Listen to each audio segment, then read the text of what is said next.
Welcome to the Tamarind Learning Podcast, where host Dr. Kirby Rosplock speaks with experts on topics relevant to the ultra-high net worth family wealth management space. Please note, the views and information shared are for educational purposes only and should not be considered financial, legal, or investment advice. Kirby is author of several books including The Complete Family Office Handbook and shares her expertise consulting with families and family offices. Kirby is also the founder of Tamarind Learning, an online wealth education platform that develops practical foundational learning programs for beneficiaries to help them prepare for responsible stewardship of wealth. Welcome to the Tamarind Learning Podcast. I'm your host, Dr. Kirby Rosplock, and today I am delighted to welcome Megan Tepas. This show is all about highlighting interesting topics, and Megan is a seasoned trust and estate litigator based in Chicago, and her work is really fascinating because it is at the intersection of the trustee responsibility, beneficiary rights, family conflicts. These are all the types of issues that Megan is seeing on a daily basis. She represents both trustees and beneficiaries in some of the most complex and emotionally charged trust disputes. So I know that this is something everybody wants to avoid if they are a trustee, if they're a beneficiary, if they're a family with multi-generational wealth.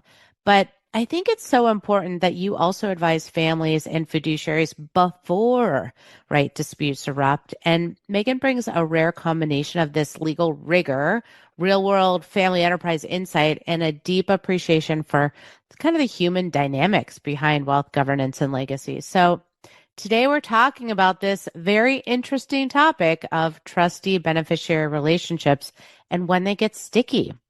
Why disputes happen, how education communication might help with this or governance. And tell us, Megan, tell us a little bit more about how you came to do this work.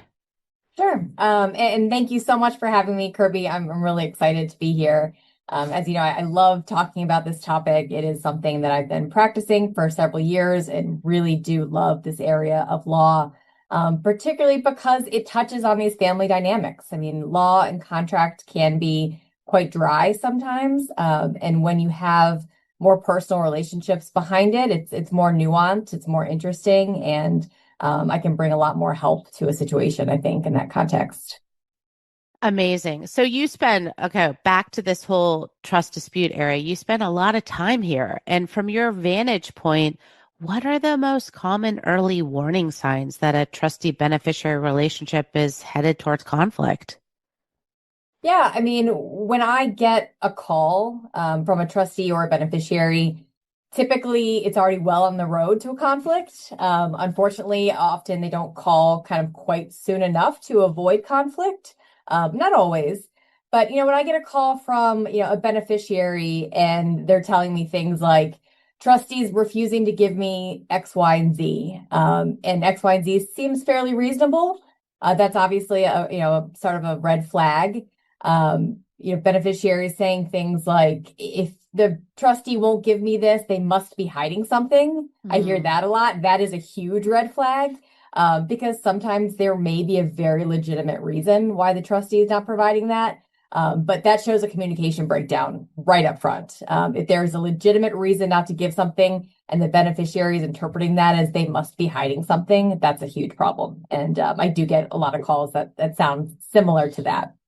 Oh, so let's go from the other lens. Why might a trustee perceive some of these things as threatening or feel like adversarial? What's happening beneath the surface, do you think? You mentioned the family dynamic side. Do you have an example?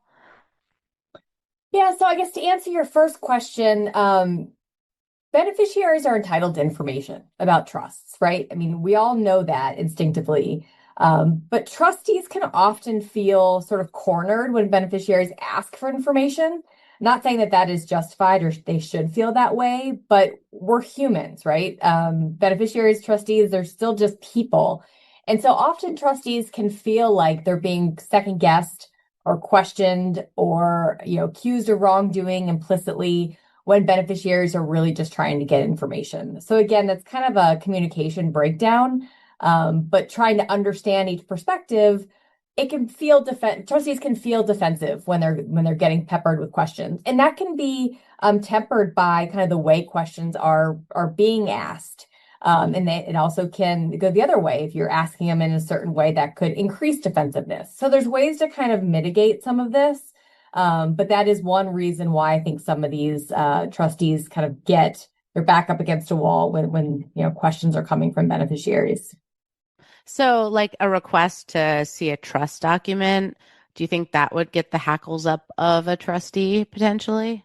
So of course the context of that question is probably no. A trustee should absolutely I shouldn't say absolutely. Trustee most likely should provide that. It does depend. Every state law is different.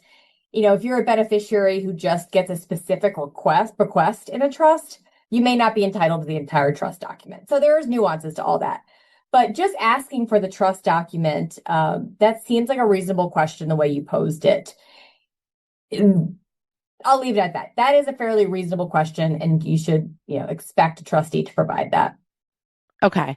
How much of what you see in disputes is really about money, and how much do you think is really about trust, power, and communication? It's a good question. I mean, obviously trusts are about money, but they are much more than that. And I would say most of these disputes, yes, there's a money element involved, but really it's a dispute over transparency, communication, personal relationships. That's really what's driving most of these disputes. Okay, so that's a great segue. So, from a legal and practical standpoint, what are beneficiaries actually entitled to know? I mean, back to this transparency, where do families tend to misunderstand these boundaries? Yeah, and again, like I said, what beneficiaries are entitled to know will vary state by state, and will also vary by trust documents. Trust documents can, expand or contract what the otherwise state law would provide. But generally, the standard is beneficiaries should be reasonably informed about the administration of the trust.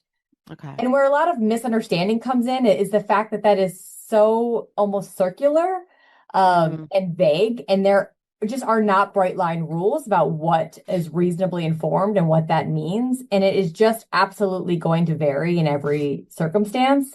So that can be very frustrating and very difficult to navigate.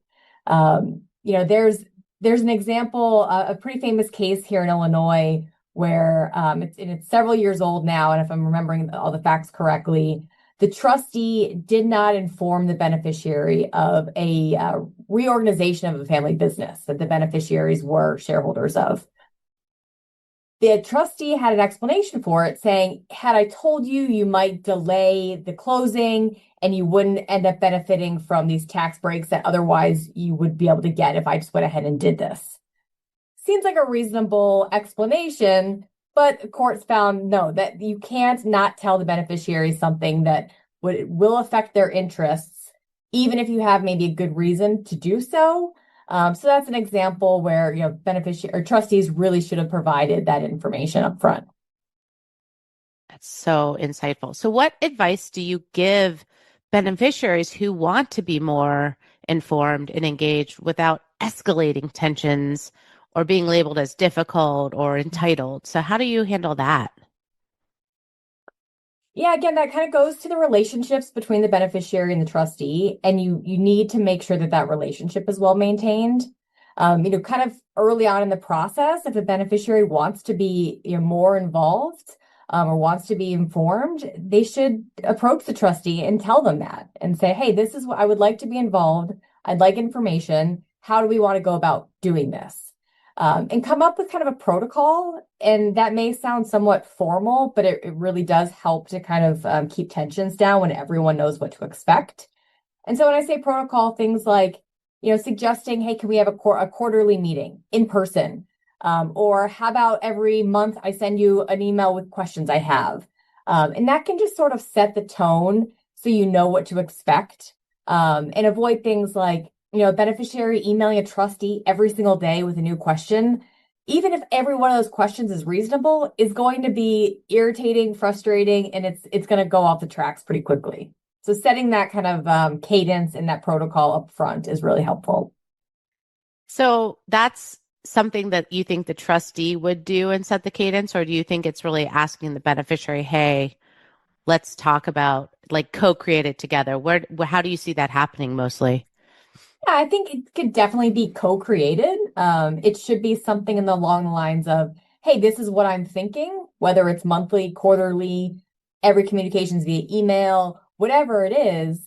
I see nothing wrong with the beneficiary proposing that. And if a trustee says, no, that's not going to work, here's what I can do, and kind of work on that together, that should be totally fine. I don't think that's something the trustee needs to dictate the process, but ultimately the trustee will have the kind of final say on what the process should be.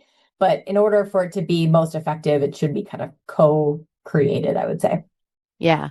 So let's just talk about those instances on the trustee side. How can they respond to questions in ways that de-escalate rather than inflame if they feel like, hey, maybe our communication's going off the rails, or if they feel like they're being scrutinized and under a microscope? What are some best practices? From the trustees' perspective, one thing I really try to advise trustees on is to not come to the table with the mentality of, do I absolutely have to give you this? I see that a lot, and I understand where it comes from. But the guiding principle, if you want to keep things on a good track, is to be, should I give this to you? Not necessarily, do I have to? So I think that's kind of one thing the trustee can keep in mind. And obviously being aware of the fact that you don't want to set a precedent if it's not something you can follow or that you can give to every beneficiary. I'm mindful of that. But that doesn't necessarily mean that you should still stick with that kind of, is this the bare minimum of what I have to give? That's just not going to go well. So that's kind of number one. Other things that I would suggest a trustee do is to try to, keep legalese to a minimum, speak in plain language. Again, kind of making sure you're providing information at regular cadences helps, things like that. And, when there's going to be instances where beneficiaries ask for things that trustees just can't give or they're not entitled to, or there's, good reasons not to, explain that. Instead of just saying no, or I don't have to, try to explain why that's not a reasonable request and tell the beneficiary, educate the beneficiary. I think that really can go a long way too. Well, that's a great segue to sort of the next bunch of questions I want to ask you about.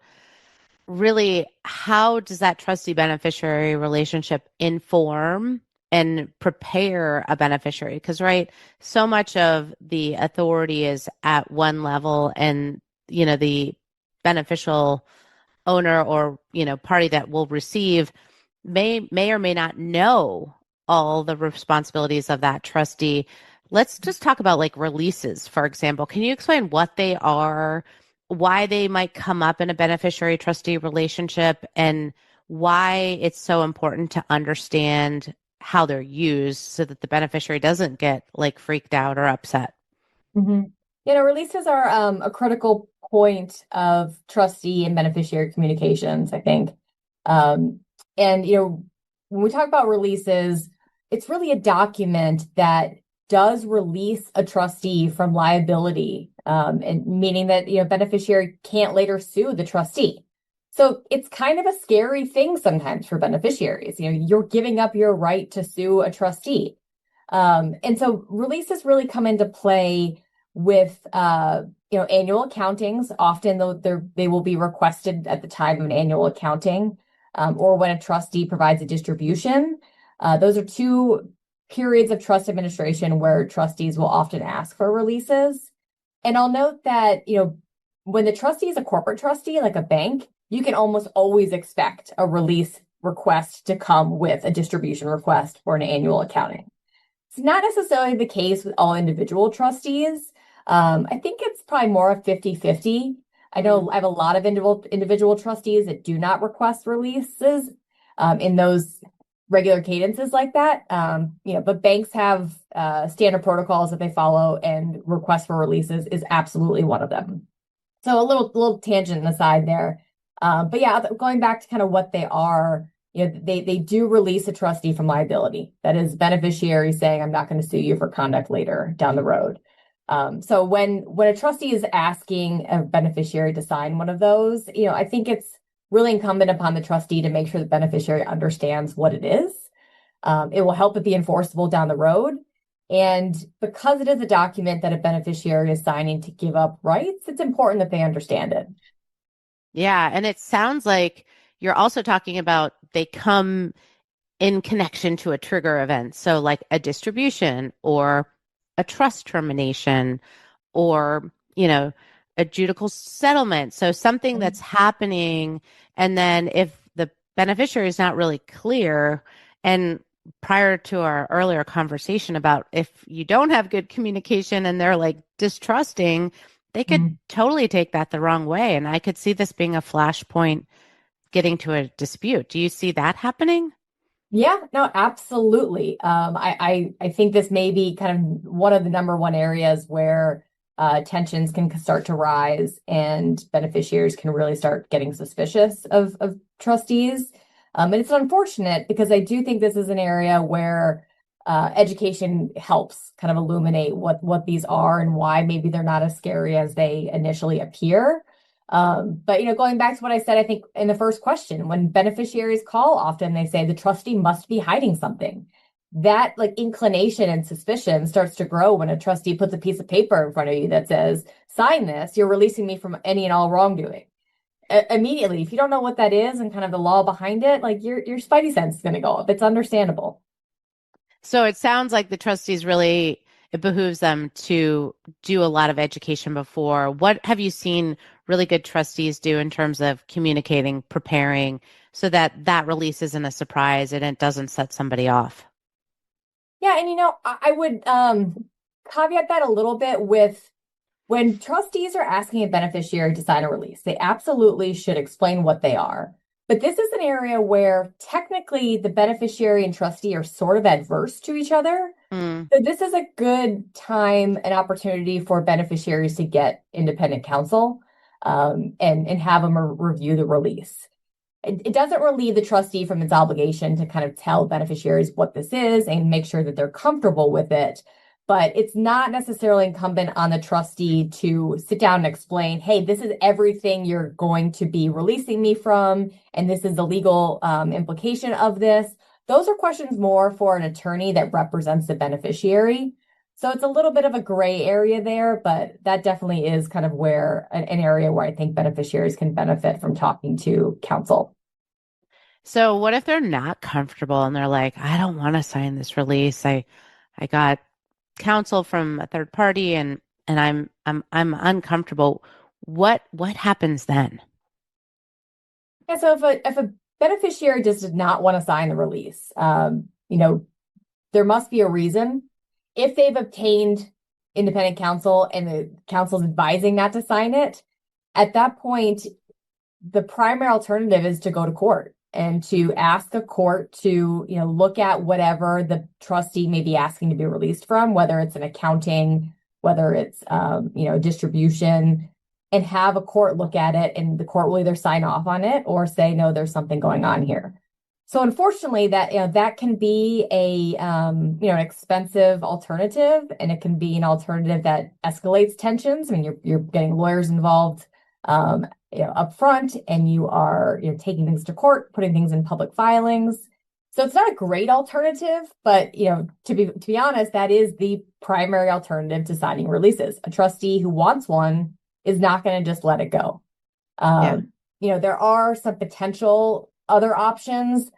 Things like getting an independent accounting firm to kind of look at something if it's about in accounting, and that may give the beneficiary some more comfort that a private third party has looked at it. And if they say, yeah, everything looks good here, maybe that will give the beneficiary comfort to sign a release without having to go a public route into the court system.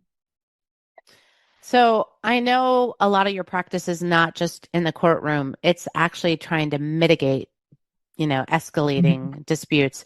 Tell us about what you've seen about how to effectively pre-dispute counsel some trustees or beneficiaries if you think they're headed in that courtroom direction. And what are you helping them? How do you help them at that stage? Mhm.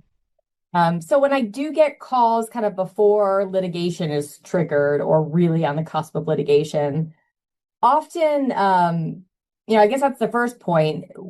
When disputes start brewing, I do think it is advisable to bring in counsel. But what I tell beneficiaries or trustees who call me at that point is bring counsel in kind of behind the scenes.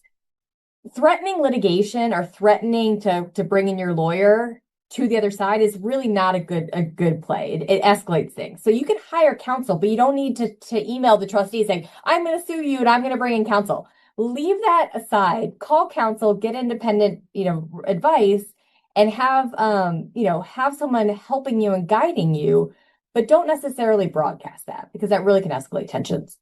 And, where I think it could really be helpful, it sounds so simple, but often it's, hey, you want to write a letter to the trustee complaining about X, Y, and Z? Sure, go ahead and write it, send it to me, and let me edit it. And let me tone down some of the rhetoric. Let me take out the name calling.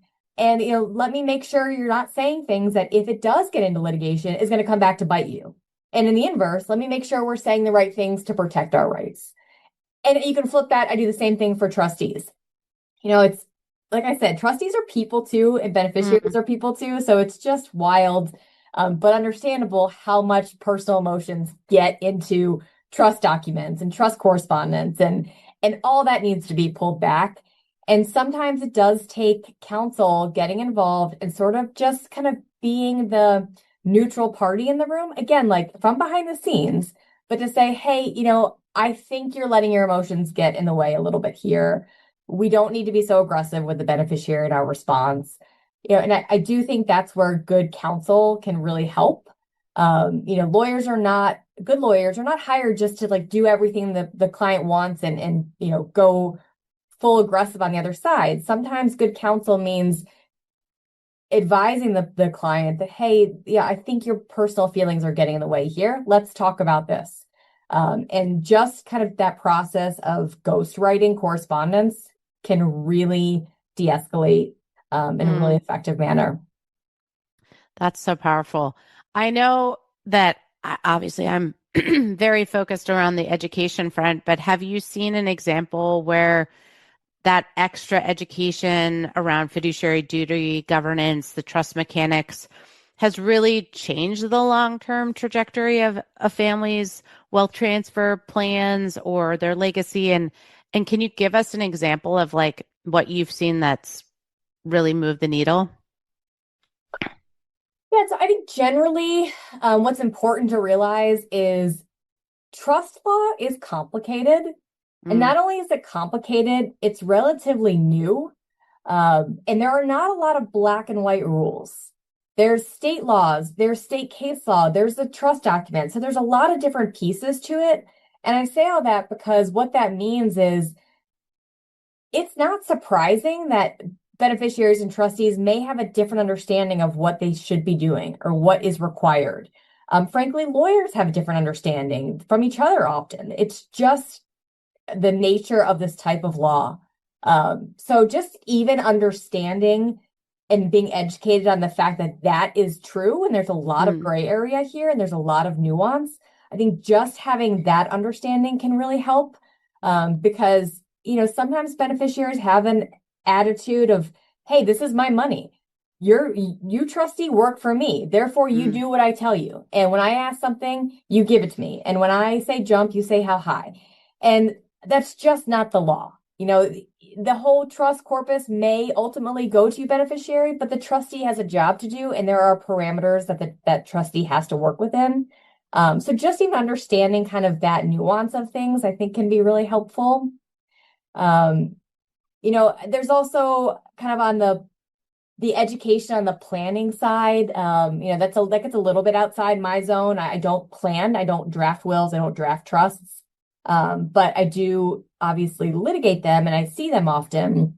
And I'm always surprised how there will be provisions in those documents that, from a litigation perspective, had a family sat down and been a little bit more educated on where disputes arise, could really kind of be avoided. I think I've had several trust documents that say things like, here's the allocations, and this is going to be effectuated in order to treat them all equally.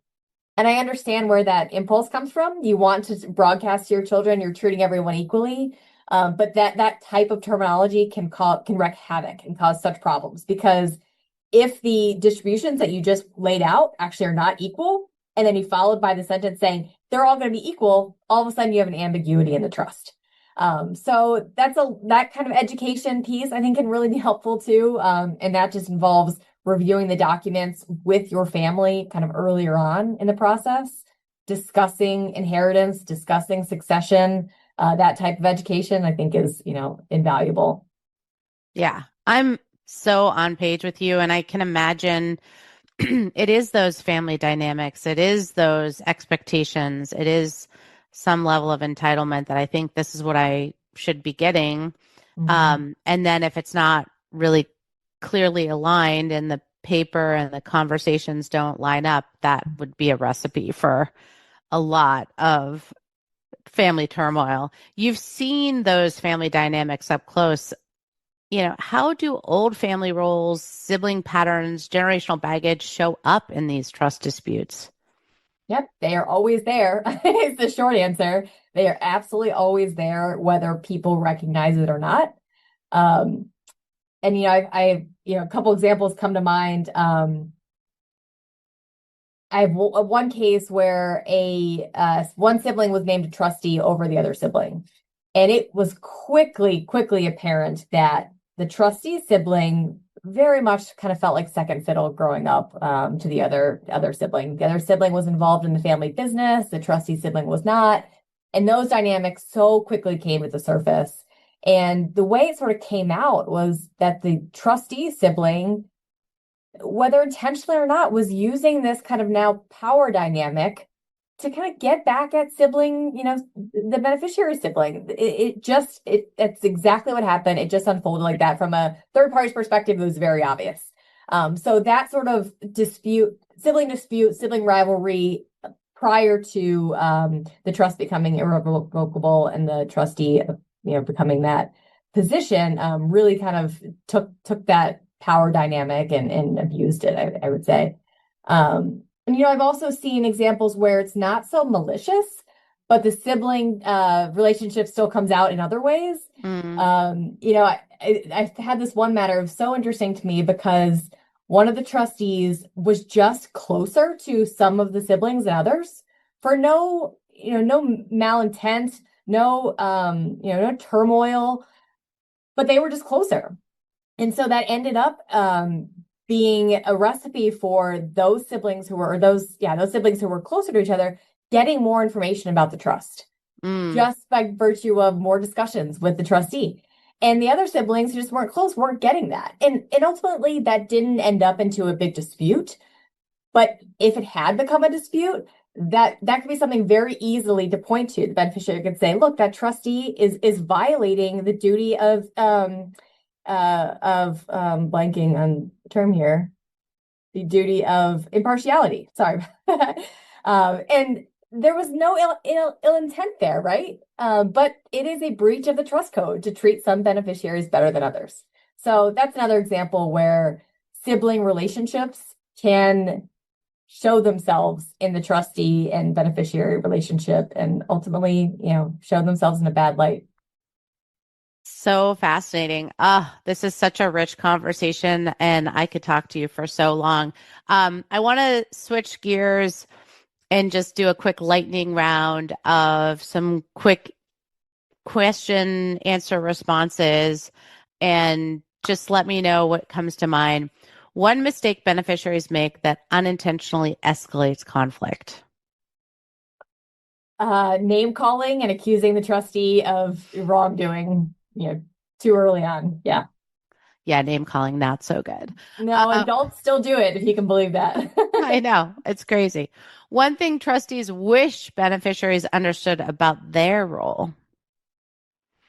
That the trustee role is a job. It really is, it's a task that takes a lot of time and skill and energy. And, that's why it comes with compensation, because it really is a job. And sometimes beneficiaries think that the job is just to cater to them, and that's not it. It is a lot more difficult than that. And what's one document every beneficiary should actually read, but often don't? Can I say every document that the trust provides? No, really, if the trustee is giving reports, you should read them, but absolutely the annual report, the annual accounting, that's a must read. Absolutely have to look at that. This has been such a wonderful conversation. I'm so grateful. Thank you for joining the Tamarind Learning Podcast. And thank you to all the listeners who are out there. This topic might come up in your life, so you might need to call a Megan. If you enjoyed what you've heard today, please like this podcast, subscribe. We are on Apple, Spotify, Amazon, and YouTube, and share it with your friends and colleagues on social media. And to explore more conversations, there's a lot more on our Tamarind Learning Podcast page. But Megan, thank you again for being here today. You're a wonderful guest. So many interesting conversations that we've had, and I hope you'll come back. Yeah, thank you so much. I love being here. Do you want to continue your learning? Since you finished the Preventing Trust Disputes Before They Start podcast with Megan Tepas, we think you'd find the following courses interesting. 1. Introduction to a Trust. 2. Trustee Responsibilities. 3. Types of Trustees. 4. Sourcing a Trustee. 5. Trustee Basics. 6. Trust Fundamentals. 7. Trust Administration. Check out these courses and more at tamarindlearning.com/education.